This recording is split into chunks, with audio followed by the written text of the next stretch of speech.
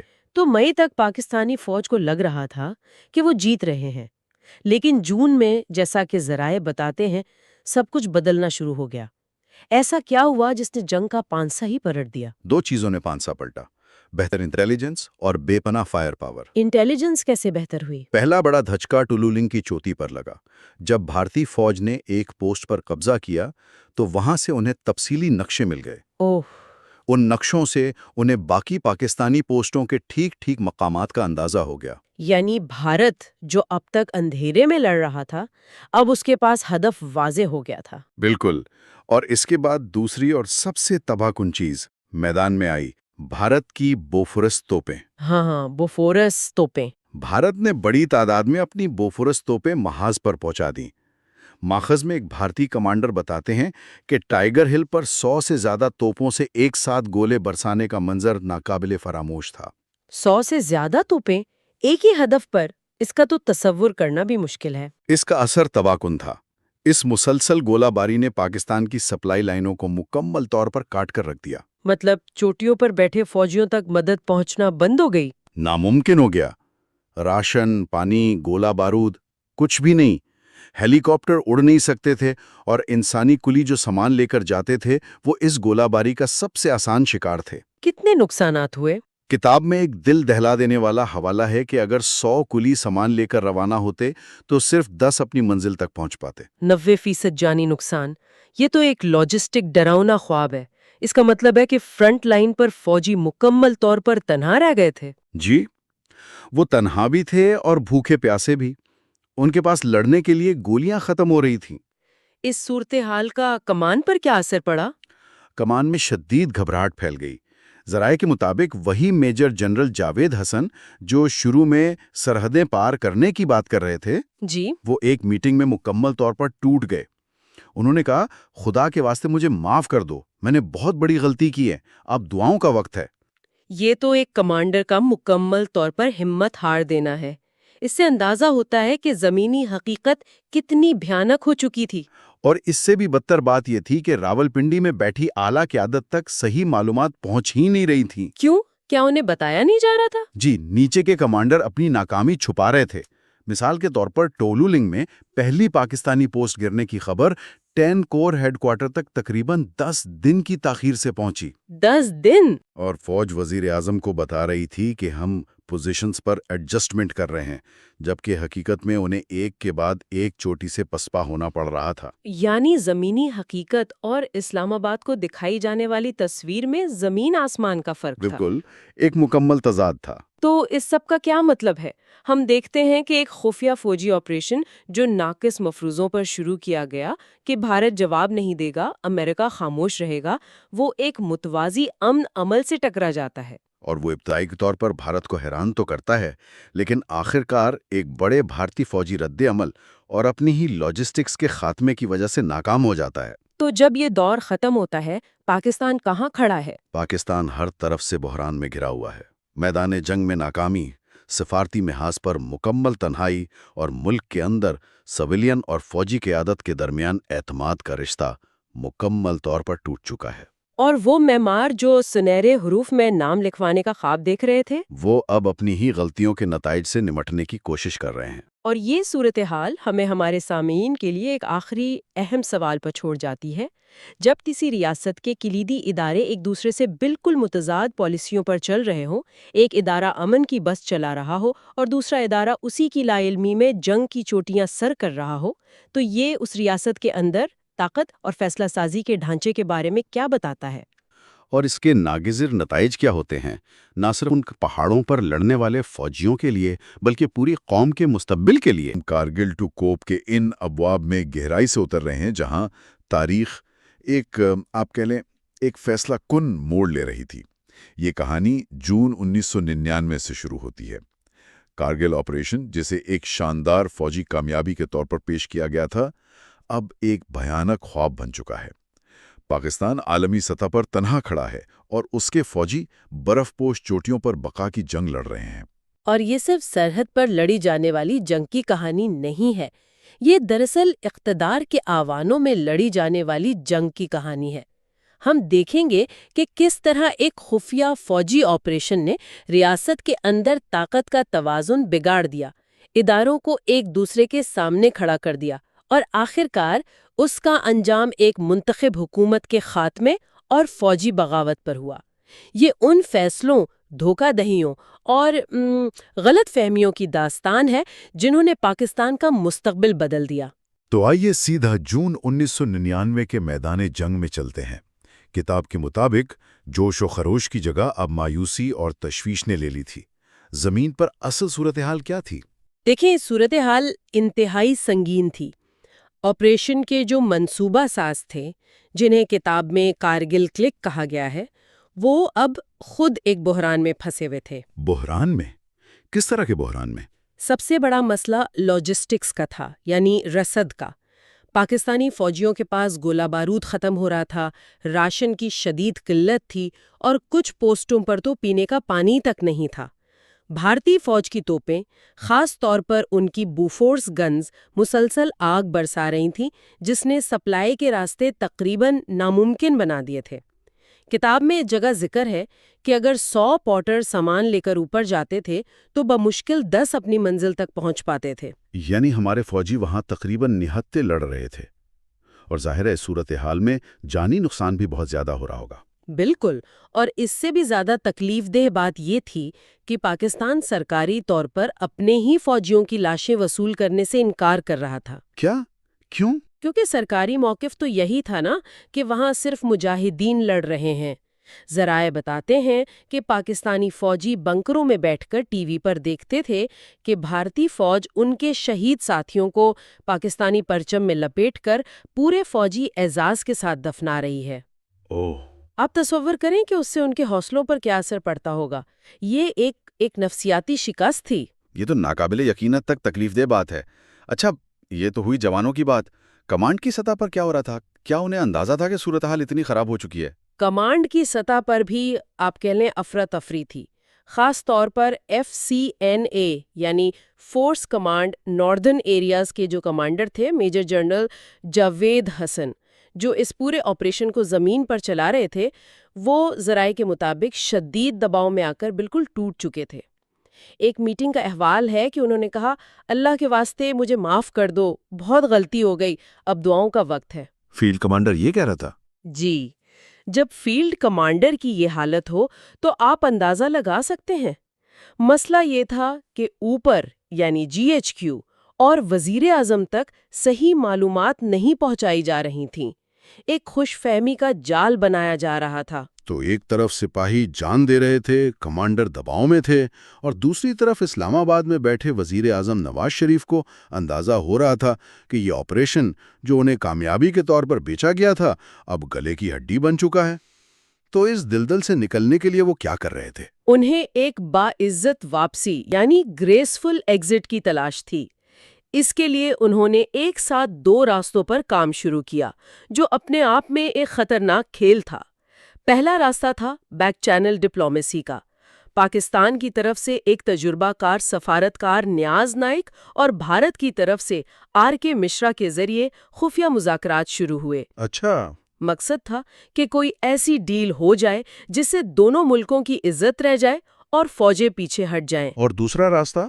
وہ تو یقیناً واشنگٹن کی طرف جاتا ہوگا۔ جی بالکل، دوسرا راستہ امریکہ سے براہ راست رابطے کا تھا۔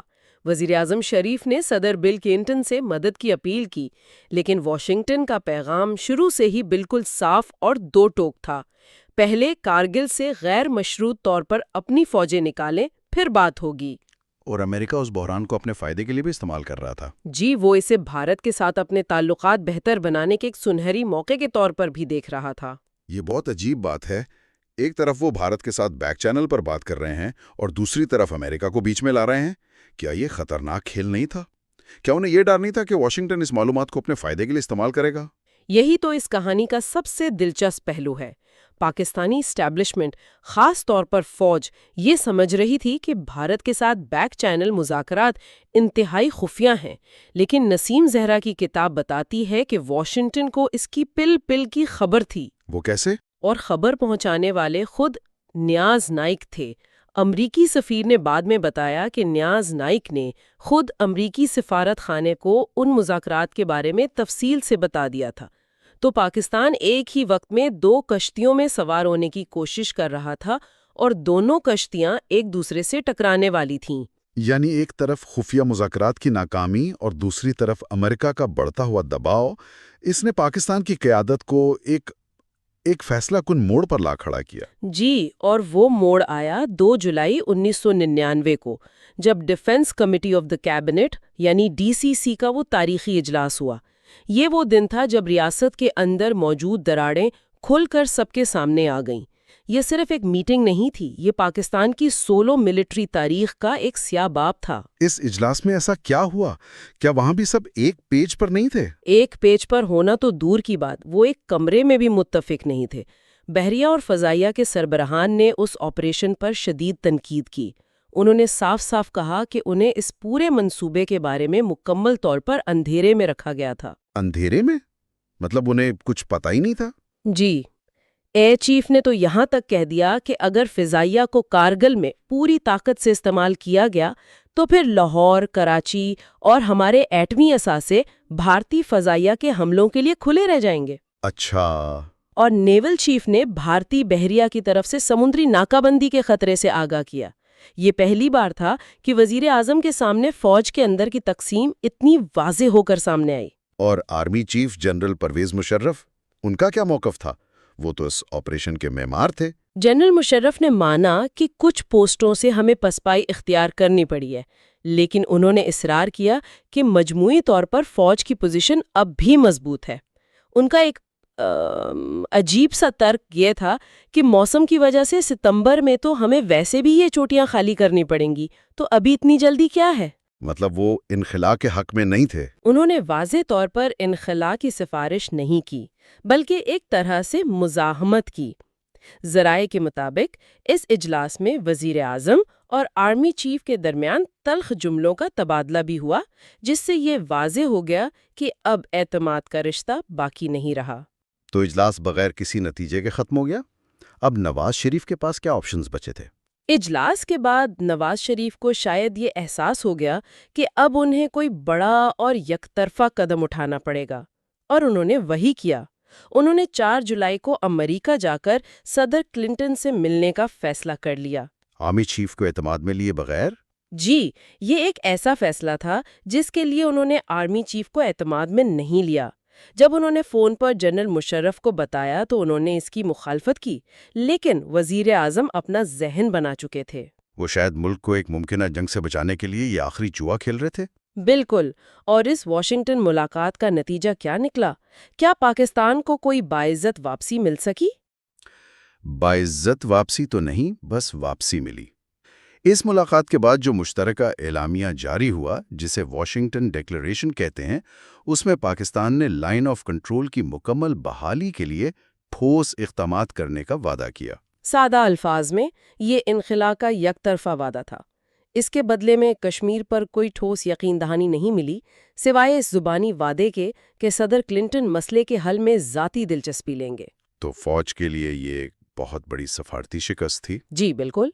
تو واشنگٹن سے واپسی کے بعد انخلا کا تکلیف دہ مرحلہ شروع ہوا، لیکن اس کے ساتھ ہی پاکستان کے اندر ایک نیا اور شاید زیادہ خطرناک طوفان کھڑا ہو رہا تھا۔ الزام تراشی کا کھیل؟ بالکل، بلیم گیم شروع ہو چکا تھا۔ سول ملٹری تعلقات مکمل طور پر ٹوٹ چکے تھے اور ملک میں 3 مختلف اور ایک دوسرے سے متصادم کہانیاں یا بیانیے گردش کرنے لگے۔ پہلا تو سرکاری بیانیہ تھا، جس میں حکومت عوام کو یہ بتا رہی تھی کہ وہ تو مجاہدین سے اپیل کر رہی ہے کہ وہ واپس آ جائیں، جو کہ ایک مذاق تھا۔ جی، کیونکہ پوری دنیا جانتی تھی کہ کارگل کی چوٹیوں پر پاکستانی فوج کے ناردرن لائٹ انفینٹری کے جوان لڑ رہے تھے۔ اور دوسرا بیانیہ جو شاید سب سے اہم تھا، وہ فوج کا بیانیہ تھا۔ جی، اور یہ فوج کا بیانیہ بہت اہم ہے۔ یہ صرف غصہ نکالنے کا طریقہ نہیں تھا، بلکہ یہ ایک ادارہ جاتی بقا کی حکمت عملی تھی۔ فوج کے اندر یہ کہانی پھیلائی گئی کہ ہم نے تو ایک جنگ جیت لی تھی، ہمارے جوانوں نے قربانیاں دے کر چوٹیوں پر قبضہ کر لیا تھا، لیکن سیاست دانوں نے واشنگٹن میں ایک میز پر بیٹھ کر یہ جیتی ہوئی جنگ بیچ دی۔ اور جنرل مشرف نے اس بیانیے کو مزید ہوا دی۔ انہوں نے فوجی چھاونیوں کے دورے شروع کر دیے تاکہ جوانوں اور افسران کے غصے کو ٹھنڈا کیا جا سکے۔ یہ وہ بیج تھا جس سے مستقبل کی فوجی بغاوت کا پودا اگنا تھا۔ ایک منٹ، فوج کا یہ بیانیہ کہ ہم جنگ جیت چکے تھے کتنا حقیقت پر مبنی تھا؟ کیا زمینی حقائق اس کی تائید کرتے ہیں یا یہ صرف شکست کو چھپانے کے لیے ایک اچھی کہانی تھی؟ کیونکہ آپ نے پہلے ہی لاجسٹکس کے ڈراؤنے خواب کا ذکر کیا ہے۔ بالکل برعکس تھے۔ فوج لاجسٹکس کی وجہ سے شدید دباؤ میں تھی اور طویل جنگ لڑنے کی پوزیشن میں نہیں تھی، لیکن یہ بیانیہ اس لیے بنایا گیا تاکہ آپریشن کی ناکامی کی ذمہ داری فوجی قیادت پر نہ آئے، بلکہ اس کا رخ سویلین حکومت کی طرف موڑ دیا جائے۔ کتاب میں ایک کیپٹن کا ذکر ہے جس نے جنرل مشرف سے ایک دورے کے دوران کھڑے ہو کر پوچھا کہ سر، اگر نواز شریف اور کلنٹن کے ناشتے پر ہی سب کچھ طے ہونا تھا تو ہمیں وہاں مرنے کے لیے بھیجا ہی کیوں گیا تھا؟ یہ سوال یہ تو پوری فوج کی بھاونا کی عکاسی کر رہا تھا۔ بالکل۔ اور تیسرا بیانیہ ظاہر ہے سویلین حکومت کا ہوگا۔ جی، وزیر اعظم نواز شریف اور ان کی ٹیم کا موقف تھا کہ فوج کی اس غلط اور خفیہ مہم جوئی کی وجہ سے ملک ایک بڑی جنگ کے دہانے پر پہنچ گیا تھا اور انہیں ایک سفارتی ذلت کا سامنا کرنا پڑا۔ انہوں نے واشنگٹن جا کر ملک کو اس بحران سے نکالا۔ تو اب ملک میں 3 کہانیاں چل رہی تھیں اور تینوں ایک دوسرے کی ضد تھیں۔ اس نے حکومت اور فوج کے درمیان ایسی دراڑ ڈال دی جسے بھرنا ناممکن تھا۔ یہ الزام تراشی پھر بقا کی جنگ میں کیسے تبدیل ہوئی؟ کیونکہ یہاں سے واقعات بہت تیزی سے تختہ الٹنے کی طرف جاتے ہیں۔ اب یہ ایک دوسرے کو نیچا دکھانے کی نہیں بلکہ ایک دوسرے کو ختم کرنے کی جنگ بن چکی تھی۔ نواز شریف کو یقین ہو گیا تھا کہ فوج ان کی حکومت کا تختہ الٹنے کی سازش کر رہی ہے۔ دوسری طرف جنرل مشرف اور ان کے قریبی ساتھیوں کو بھی یہ خطرہ تھا کہ کارگل کی ناکامی کا ذمہ دار ٹھہرا کر انہیں قربانی کا بکرا بنا دیا جائے گا۔ تو اعتماد بالکل ختم ہو چکا تھا۔ جی، اور اسی عدم اعتماد میں نواز شریف نے جنرل مشرف کو برطرف کرنے کا فیصلہ کر لیا، اور اس کے لیے انہوں نے اس وقت کا انتخاب کیا جب جنرل مشرف سری لنکا کے سرکاری دورے پر تھے۔ اور پھر 12 اکتوبر 1999 کا وہ دن آیا جس نے پاکستان کی تاریخ کا رخ ہمیشہ کے لیے بدل دیا۔ بالکل، جس شام سرکاری ٹیلی ویژن پر جنرل مشرف کی برطرفی اور ان کی جگہ جنرل ضیاء الدین بٹ کی بطور نئے آرمی چیف تعیناتی کا اعلان نشر ہوا، اسی وقت فوج کے دستے حرکت میں آ چکے تھے۔ انہوں نے اسلام آباد اور کراچی میں اہم سرکاری عمارتوں، خاص طور پر وزیر اعظم ہاؤس اور P T V headquarters کا کنٹرول سنبھالنا شروع کر دیا۔ اور پھر وہ فلائٹ کا ڈرامہ شروع ہوا۔ جی، وہ فلائٹ PK 805 کا ڈرامہ۔ حکومت نے اس طیارے کو، جس میں جنرل مشرف بھی سوار تھے، پاکستان میں کہیں بھی اترنے سے روکنے کا حکم دیا۔ کراچی ایئر ٹریفک کنٹرول کو کہا گیا کہ طیارے کو ملک سے باہر، جیسے بھارت یا مسقط، جانے کا کہا جائے۔ لیکن پائلٹ کے پاس اتنا ایندھن ہی نہیں تھا۔ بالکل، پائلٹ نے جواب دیا کہ اس کے پاس اتنا ایندھن نہیں ہے کہ وہ کراچی سے باہر جا سکے۔ اس وقت طیارے کے گر کر تباہ ہونے کا حقیقی خطرہ پیدا ہو گیا تھا۔ یہ تو کسی فلم کا سین لگتا ہے۔ ایک کمرشل فلائٹ جس میں 200 عام مسافر ہیں، اس کا ایندھن ختم ہو رہا ہے اور نیچے زمین پر ایک ملک کی قسمت کا فیصلہ ہو رہا ہے۔ اور حقیقت اکثر افسانے سے زیادہ عجیب ہوتی ہے۔ تو پھر طیارہ اترا کیسے؟ جب یہ سارا ڈرامہ ہو رہا تھا، تب تک زمین پر فوج کراچی ایئرپورٹ کا مکمل کنٹرول سنبھال چکی تھی۔ انہوں نے ایئر ٹریفک کنٹرول ٹاور پر قبضہ کیا، رن وے کو کلیئر کروایا اور پائلٹ کو بحفاظت اترنے کی ہدایت دی۔ کتاب کے مطابق جب طیارہ اترا تو اس میں صرف چند منٹ کا ایندھن باقی تھا۔ یعنی ایک بڑا حادثہ ٹل گیا۔ جی، یہ ایک معجزہ تھا کہ ایک بڑا حادثہ نہیں ہوا۔ اور طیارے کے اترنے کے چند گھنٹوں بعد کھل ختم ہو چکا تھا۔ جی، طیارے کے اترنے کے چند گھنٹوں کے اندر جنرل مشرف نے ملک کا کنٹرول سنبھال لیا، وزیر اعظم اور ان کے ساتھیوں کو گرفتار کر لیا گیا اور ایک منتخب حکومت کا تختہ الٹ دیا گیا۔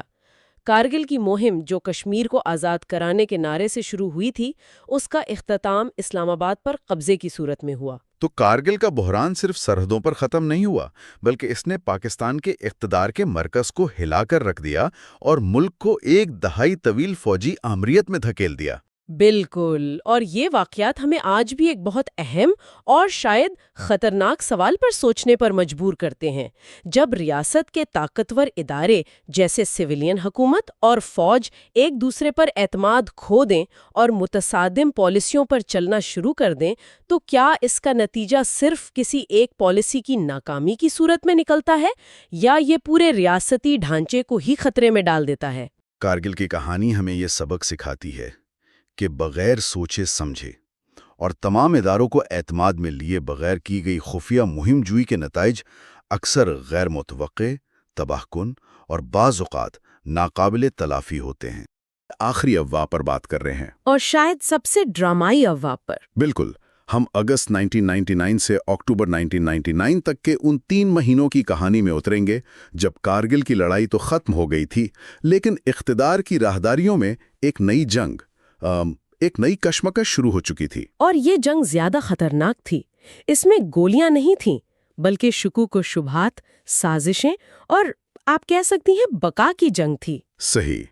تو سوال یہ ہے کہ کارگل کی چوٹیوں سے فوج کی واپسی کا فیصلہ اسلام آباد میں ایک فوجی بغاوت پر کیسے ختم ہوا؟ مطلب جو بظاہر ایک فوجی ناکامی تھی، وہ ایک مکمل سیاسی بحران میں کیسے بدل گئی؟ جی، آئیے اس پر گہری نظر ڈالتے ہیں۔ تو سب سے پہلے جب فوجیوں کو واپس آنے کا حکم ملا، فوج کے اندر کا ماحول کیسا تھا؟ ماحول دیکھیں انتہائی کشیدہ تھا، غصے سے بھرا ہوا تھا۔ کتاب کے مطابق نچلے رینک کے سپاہیوں سے لے کر جونیئر افسران تک سب میں شدید مایوسی تھی۔ انہیں لگا کہ ان کے ساتھ دھوکا ہوا ہے؟ بالکل، انہیں لگ رہا تھا کہ جن چوٹیوں کے لیے انہوں نے جانیں دیں، انہیں سیاسی قیادت نے واشنگٹن میں ایک ہی ملاقات میں بیچ دیا۔ اور اس غصے کا اظہار بھی ہو رہا تھا کھل کر؟ جی، کھل کر ہو رہا تھا۔ اس کی سب سے بڑی مثال کوئٹہ گیریزن میں ملتی ہے۔ وہاں ایک بھرے دربار میں ایک نوجوان کیپٹن کھڑا ہوا اور اس نے براہ راست آرمی چیف جنرل مشرف سے سوال کیا۔ کیا سوال کیا؟ اس نے پوچھا، سر، اگر آپ کو نواز شریف اور کلنٹن کے ناشتے کے بدلے ہی واپس آنا تھا تو آپ وہاں گئے ہی کیوں تھے؟ واہ، ایک کیپٹن کا بھری محفل میں آرمی چیف سے یہ سوال، یہ تو فوج کے اندر کے درجہ حرارت کے بارے میں بہت کچھ بتاتا ہے۔ جی، مطلب لاوا سطح کے نیچے نہیں تھا بلکہ ابل رہا تھا۔ اور یہ صرف ایک واقعہ نہیں تھا، گلگت میں تو حالات اس سے بھی زیادہ خراب تھے۔ اچھا؟ وہاں ایک قسم کی چھوٹی بغاوت کی کیفیت تھی۔ فوج کی ایلیٹ کمانڈو فورس SSG کے جونیئر افسران کا رویہ باغیانہ ہو چکا تھا اور وہ اپنے کمانڈروں پر کھلم کھلا تنقید کر رہے تھے۔ محمود نے ان جوانوں سے خطاب کیا تو انہیں جذباتی ہو کر کہنا پڑا کہ میں بھی SSG سے ہوں، میری عزت کا خیال رکھنا۔ یہ جو غصہ تھا، کیا یہ صرف سیاسی فیصلے پر تھا یا اس میں آپریشن کی منصوبہ بندی کا بھی کوئی عمل دخل تھا؟ یہ بہت اہم نقطہ ہے۔ غصہ صرف سیاسی فیصلے پر نہیں تھا۔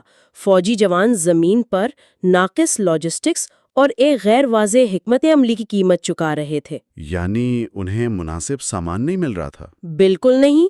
کتاب بتاتی ہے کہ جب بھارتی فوج نے بھرپور جوابی کارروائی شروع کی تو ہمارے فوجی اونچائیوں پر پھنس گئے، بغیر مناسب سپلائی کے، بغیر کمک کے، نہ گولہ بارود نہ راشن۔ تو یہ احساس محرومی اور غصہ دگنا ہو گیا کہ نہ صرف منصوبہ بندی ناقص تھی بلکہ حاصل کی گئی کامیابی کو بھی ضائع کر دیا گیا۔ جی، تو ایک طرف فوج کے اندر یہ صورتحال تھی اور دوسری طرف اعلیٰ قیادت یعنی جنرل مشرف اور ان کے ساتھی جنرل عزیز اور جنرل محمود وہ کچھ اور ہی سوچ رہے تھے۔ وہ کیا سوچ رہے تھے؟ وہ اپنے مستقبل کے بارے میں شدید فکر مند تھے۔ انہیں ڈر تھا کہ اس ناکامی کا ملبہ ان پر گرا دیا جائے گا اور وزیر اعظم نواز شریف ان کے خلاف کارروائی کریں گے۔ اور اسی خوف نے انہیں دفاعی سے جارحانہ پوزیشن پر منتقل کر دیا۔ بالکل، انہوں نے فوج کے اندر اور باہر یہ بیانیہ پھیلانا شروع کر دیا کہ کارگل ایک شاندار فوجی فتح تھی جسے سیاسی قیادت نے اپنی نااہلی کی وجہ سے شکست میں بدل دیا۔ یعنی الزام تراشی کا کھیل شروع ہو چکا تھا۔ جی، لیکن اسی دوران پاکستان صرف اندرونی بحران کا شکار نہیں تھا، وہ بین الاقوامی سطح پر بھی چاروں طرف سے گھر چکا تھا۔ اچھا، تو یہ صرف ایک اندرونی بحران نہیں تھا، ایسا لگتا ہے کہ پاکستان ہر طرف سے دیوار سے لگ رہا ہے۔ کتاب اسے کیسے بیان کرتی ہے؟ کتاب اسے کوادرنگل کہتی ہے، یعنی ایک چوکور جال جہاں سے نکلنے کا کوئی راستہ نظر نہیں آ رہا تھا۔ اور اس کے کونے کیا تھے؟ پہلا کونا تھا بھارت کے ساتھ شدید کشش کی۔ اس کا ثبوت 9 اگست کو ملا جب بھارتی فضائیہ نے پاکستانی بحریہ کا اٹلانٹک طیارہ مار گرایا، 16 اہلکار ہلاک ہوئے۔ اور دوسرا کونا یقیناً امریکہ کا دباؤ ہوگا۔ جی، امریکہ کا اسامہ بن لادن کو پکڑنے کے لیے شدید دباؤ۔ کلنٹن نے 4 جولائی کو واشنگٹن میں واضح کر دیا تھا کہ اب پاکستان کو اس معاملے میں مدد کرنی ہوگی۔ اور تیسرا کونا تھا افغانستان، جہاں طالبان اسامہ بن لادن کو حوالے کرنے پر پاکستان کی بات سننے کو تیار نہیں تھے۔ اور چوتھا اور سب سے خطرناک کونا پاکستان کا اپنا اندرونی سیاسی بحران۔ بالکل، جہاں حکومت اور فوج آمنے سامنے کھڑی تھیں۔ یہ سب مل کر نواز شریف حکومت کے لیے ایک ایسا طوفان کھڑا کر رہے تھے جسے سنبھالنا تقریباً ناممکن ہو گیا تھا۔ اس ماحول میں ظاہر ہے کہ وزیر اعظم اور آرمی چیف کے درمیان اعتماد تو بالکل ختم ہو چکا ہوگا۔ ختم ہو چکا تھا۔ یہ بے اعتمادی افواہوں، خفیہ دوروں اور ایک دوسرے کے فون ٹیپ کرنے کی شکوک کی صورت میں سامنے آئی۔ جیسے کہ وہ شہباز شریف اور جنرل ضیاء الدین کے امریکہ کے دورے۔ جی، جب وہ امریکہ گئے تو راولپنڈی کی راہداریوں میں یہ افواہیں جنگل کی آگ کی طرح پھیل گئیں کہ نواز شریف جنرل مشرف کو ہٹانے کے لیے امریکی حمایت حاصل کرنے گئے ہیں۔ تو دونوں طرف بے اعتمادی گہری ہوتی جا رہی تھی۔ مشرف کو لگ رہا تھا کہ انہیں سائیڈ لائن کیا جا رہا ہے۔ بالکل، انہیں ڈر تھا کہ انہیں chairman joint chiefs of staff committee یعنی CJJSC، جو کہ کافی حد تک رسمی عہدہ ہے، اس پر ترقی دے کر اختیارات سے محروم کر دیا جائے۔ اور ساتھ میں فون ٹیپ ہونے کا شک بھی تھا۔ پکا شک تھا۔ انہیں یقین تھا کہ ان کے اور ان کے کور کمانڈروں کے فون ٹیپ ہو رہے ہیں، تو آپ سوچیں کہ تعلقات کس قدر زہریلے ہو چکے تھے۔ اور اس آگ کو بھڑکانے والے بھی دونوں طرف موجود تھے۔ جی، ایک طرف نواز شریف کے قریبی ساتھی تھے جیسے سیف الرحمان، جو انہیں فوج کے خلاف سخت ایکشن پر اکسا رہے تھے۔ اور دوسری طرف کارگل کے منصوبہ ساز جنرل تھے، جو فوج کے اندر مشرف کو یہ یقین دلا رہے تھے کہ وزیر اعظم انہیں قربانی کا بکرا بنانے والے ہیں۔ اسی دوران تمام اپوزیشن جماعتیں GDA کے پلیٹ فارم پر اکٹھی ہو کر نواز شریف کے استعفے کا مطالبہ کر رہی تھیں، اور فوج ان مظاہروں کی پشت پناہی کر رہی تھی۔ ماحول مکمل طور پر تیار تھا، بس ایک چنگاری کی ضرورت تھی۔ تو وہ آخری چنگاری کون سی تھی؟ وہ کیا لمحہ تھا جب نواز شریف نے فیصلہ کیا کہ اب بس؟ کتاب کے مطابق وہ چنگاری 8 اکتوبر کو ایک اخباری خبر تھی۔ اس خبر میں فوج کی معاشی پالیسیوں پر تنقید کی گئی تھی۔ اچھا۔ جب وزیر اعظم ہاؤس سے CGS جنرل عزیز اور ISPR کے سربراہ بریگیڈیئر راشد قریشی کو اس خبر کی تردید جاری کرنے کا کہا گیا تو انہوں نے آرمی چیف کی اجازت کے بغیر ایسا کرنے سے صاف انکار کر دیا۔ اور نواز شریف کے لیے یہ انکار ناقابل برداشت تھا۔ یہ ان کی اتھارٹی پر براہ راست حملہ تھا۔ بالکل، انہیں لگا کہ اگر آج وہ پیچھے ہٹ گئے تو پھر فوج ان کے قابو میں کبھی نہیں آئے گی۔ کتاب اسے نواز شریف کی تنہا پرواز کہتی ہے۔ انہوں نے اپنے والد اور بھائی کے مشورے کے خلاف جا کر جنرل مشرف کو برطرف کرنے کا فیصلہ کر لیا۔ حتمی فیصلہ۔ اور پھر آیا 12 اکتوبر 1999 کا وہ تاریخی دن۔ اس دن کیا ہوا؟ اس دن کی صبح وزیر اعظم نے اپنے defence secretary lieutenant general Iftikhar Ali Khan کو بلایا اور مشرف کی ریٹائرمنٹ کے احکامات ٹائپ کرنے کو کہا۔ جنرل افتخار تو خود ایک ریٹائرڈ فوجی تھے، وہ اس کے نتائج کو سمجھ رہے ہوں گے۔ وہ سمجھ رہے تھے۔ انہوں نے تحریری حکم مانگا اور نواز شریف کو اس فیصلے پر دوبارہ سوچنے کا مشورہ بھی دیا، لیکن وزیر اعظم نہیں مانے۔ اور وہ خود احکامات پر دستخط کروانے صدر ہاؤس چلے گئے۔ جی، وہ ذاتی طور پر صدر رفیق تاڑڑ کے پاس گئے اور دستخط کروائے۔ شام 4 بجے سرکاری ٹیلی ویژن PTV پر خبر نشر کر دی گئی کہ جنرل پرویز مشرف برطرف اور جنرل ضیاء الدین بٹ نئے آرمی چیف۔ جی، اور جیسے ہی یہ خبر ٹی وی پر چلی، فوج نے اپنا کام شروع کر دیا۔ فوراً چند ہی منٹوں میں فوجی دستے اسلام آباد میں PTV ہیڈ کوارٹرز پہنچ گئے اور خبر کو دوبارہ نشر ہونے سے روک دیا۔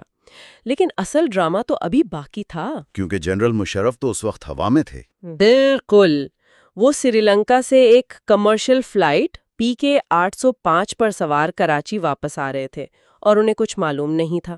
اور پھر وہ طیارے والا واقعہ پیش آیا۔ وزیر اعظم ہاؤس سے ATC کو حکم ملا کہ اس طیارے کو پاکستان میں کہیں بھی اترنے نہ دیا جائے۔ یہ ایک ناقابل یقین حد تک خطرناک حکم تھا۔ طیارے کے پائلٹ کیپٹن ثروت حسین شدید دباؤ میں آ گئے۔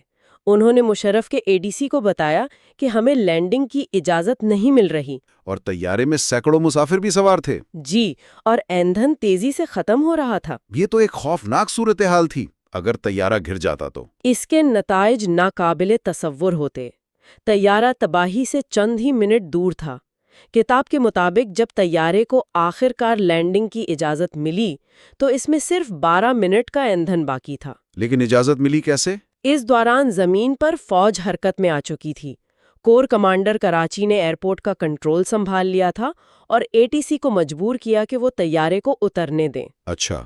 شام 7:47 پر طیارہ بحفاظت کراچی ایئرپورٹ پر اترا۔ اور جنرل مشرف سیدھا کور ہیڈ کوارٹرز پہنچے، جہاں سے بغاوت کو کنٹرول کیا جا رہا تھا۔ جی، اور تب تک اسلام آباد میں بھی کھیل ختم ہو چکا تھا۔ فوج نے وزیر اعظم ہاؤس پر قبضہ کر کے نواز شریف اور ان کے ساتھیوں کو گرفتار کر لیا تھا۔ اور جمہوریت کی بساط ایک بار پھر لپیٹ دی گئی۔ جی، اب جبکہ یہ کہانی اپنے انجام کو پہنچ گئی ہے تو کتاب کارگل آپریشن کے مجموعی نتائج کا بھی تجزیہ کرتی ہے۔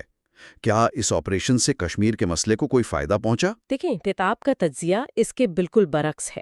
اس آپریشن نے کشمیر کوز کو شدید اور شاید ناقابل تلافی نقصان پہنچایا۔ کیسے؟ اس نے لاہور میں واجپئی کے دورے سے شروع ہونے والے امن عمل کو سبوتاج کر دیا اور عالمی برادری نے پہلی بار کھل کر پاکستان کو جارح قرار دیا اور لائن آف کنٹرول پر بھارتی موقف کی حمایت کی۔ یعنی پاکستان سفارتی طور پر تنہا ہو گیا؟ مکمل طور پر۔ اور پاکستان کے اندر اس کا سب سے بڑا نتیجہ کیا نکلا؟